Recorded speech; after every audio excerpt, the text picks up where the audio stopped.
Welcome to the CISO Daily Update. 4.3 million impacted by HealthEquity data breach. HealthEquity announced a data breach affecting 4.3 million individuals where personal and health information was compromised through a third-party vendor. Discovered on March 25th, the breach involved unauthorized access to an unstructured data repository due to compromised vendor user accounts. When discovered, HealthEquity disabled affected accounts, blocked suspicious IP addresses, and initiated a global password reset. Impacted data includes names, social security numbers, and payment information. HealthEquity is offering 2 years of free credit monitoring and advising affected individuals to watch for suspicious activity. SolarWinds legal ruling expected to narrow, but maintain SEC oversight on cyber transparency. A federal court ruling in the SolarWinds civil fraud case has significant implications for cybersecurity risk disclosures. Judge Paul Engelmeyer dismissed most charges against SolarWinds and its CISO, including claims related to internal accounting practices. However, he upheld a charge concerning the company's pre-IPO security statement. This decision maintains the SEC's ability to pursue fraud claims when public companies' cybersecurity representations don't align with internal reporting. As demonstrated by recent settlements and prosecutions, federal authorities continue to scrutinize firms for inadequate cybersecurity incident disclosures. The SolarWinds case is set for an initial pre-trial conference on August 14th, which will further test the limits of SEC enforcement in cybersecurity matters. Casper Network pauses operations after cyberattack. What you need to know. Casper Network halted all operations following a cyberattack.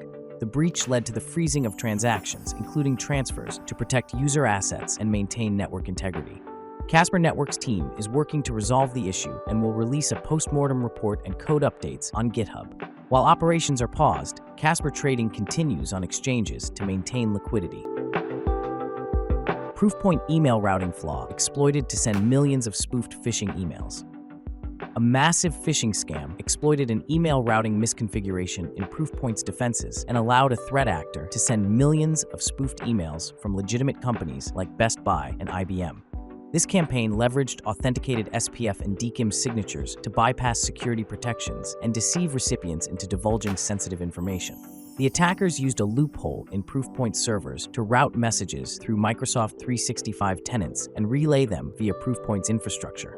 Although no customer data was exposed, Proofpoint has since implemented stricter controls and urged email service providers to limit bulk messaging capabilities to prevent similar exploits in the future. U.S. border agents must get warrant before cell phone searches, federal court rules. A federal court in New York ruled on July 24th that U.S. border agents must obtain a warrant before searching the electronic devices of Americans and international travelers. This decision challenges the long-standing practice of allowing warrantless device searches at U.S. ports of entry. The ruling reflects growing concerns about Fourth and First Amendment rights, including privacy and free speech. The decision could prompt further legal action or appeal. Unveiling the Stargazer Goblin, a closer look at the Stargazers Ghost Network's $100,000 malware operation. Cybersecurity experts uncovered the Stargazers Ghost Network, a sophisticated $100,000 malware distribution scheme utilizing over 3,000 fake GitHub accounts. Operated by the threat actor Stargazer Goblin, the network uses these accounts to distribute information-stealing malware across thousands of repositories. The network's strategy involves using fake accounts to simulate normal user behavior and enhance the legitimacy of its malicious activities. It has affected over 1,300 victims in a single campaign and operates across multiple platforms, including Discord and YouTube. Walmart discovers new PowerShell backdoor linked to Zloader malware. Walmart's cyber intelligence team identified a new PowerShell backdoor associated with a variant of Zloader's Silent Night malware. This backdoor was uncovered during routine threat investigations and provides threat actors with access for reconnaissance and deploying additional malware. Using sophisticated obfuscation techniques, the backdoor evades detection by hiding its components and performing checks to avoid analysis. The malware has few detections on VirusTotal and is challenging to sandbox, reflecting a broader trend of advanced threat actors utilizing scripting languages for backdoor operations. Millions of websites susceptible to XSS attack via OAuth implementation flaw. Security researchers at Salt Labs uncovered a critical cross-site scripting vulnerability affecting millions of websites worldwide due to flawed OAuth implementations. This widespread issue stems from developers' complacency with XSS mitigation and the ease of implementing OAuth for social logins. The vulnerability allows attackers to bypass existing XSS protections, potentially leading to complete account takeovers. High-profile sites like Hotjar and Business Insider were found vulnerable, with Hotjar's extensive data collection posing significant risks to user privacy. The attack exploits the OAuth redirect process, intercepting login secrets through crafted links and social engineering. To address this threat, Salt Labs released a free scanner for websites to check their OAuth implementations and urges developers to prioritize secure integration of social login features. Threat actors exploiting OS command injection flaws to hack systems, CISA warns. CISA warns that OS command injection flaws are being exploited by attackers to run unauthorized commands on systems, risking data theft, system compromise, and service disruption.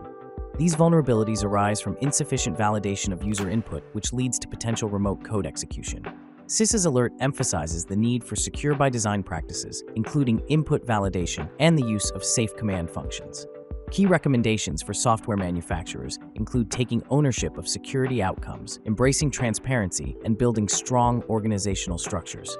Adhering to these practices from the design phase can prevent such vulnerabilities and improve overall product security. Radius protocol vulnerability impacted multiple Cisco products. A critical vulnerability in the Radius protocol CVE 2024-3596 affects various Cisco products by allowing attackers to forge Radius responses and potentially gain unauthorized network access. Disclosed on July 7, 2024, the Flaw exploits MD5's use in response authentication, enabling chosen prefix collision attacks without needing the shared secret. Cisco's investigation revealed that products like ASA, Firepower, and Nexus series are vulnerable, while others are not. The company advises using TLS, DTLS encryption, network isolation, and software updates as mitigations. Other vendors are also assessing the vulnerability's impact. Hackers exploiting MSHTML vulnerability to deliver Atlantida malware. A critical MSHTML vulnerability CVE 2024-38112 is being exploited by the threat actor Void Banshee to spread the Atlantida InfoStealer malware. The attack targets users through seemingly innocent PDF books shared on public platforms like online libraries and Discord. Despite Internet Explorer's disabled status, attackers abuse its rendering engine via URL files to execute malicious code. Victims unknowingly download archives containing the stealer, which then pilfers sensitive data from various applications and browsers. 3 ways to mitigate AI-based supply chain attacks. As AI tools increasingly enhance the speed and scale of supply chain attacks, organizations must adopt rigorous defense strategies. Recent incidents highlight how attackers exploit vulnerabilities in software and cloud dependencies, often targeting third-party suppliers to access broader networks. To mitigate these risks, companies should minimize third-party privileges, utilize the MITRE ATT&CK framework for detection validation, and enhance their analysis and testing processes. Despite ongoing efforts like SBOM and VEX guidance, companies must proactively manage their dependency risks to counteract sophisticated AI-driven threats. Thanks for listening. Remember to subscribe to our newsletter at CISOheadlines.com. Until next time, stay curious.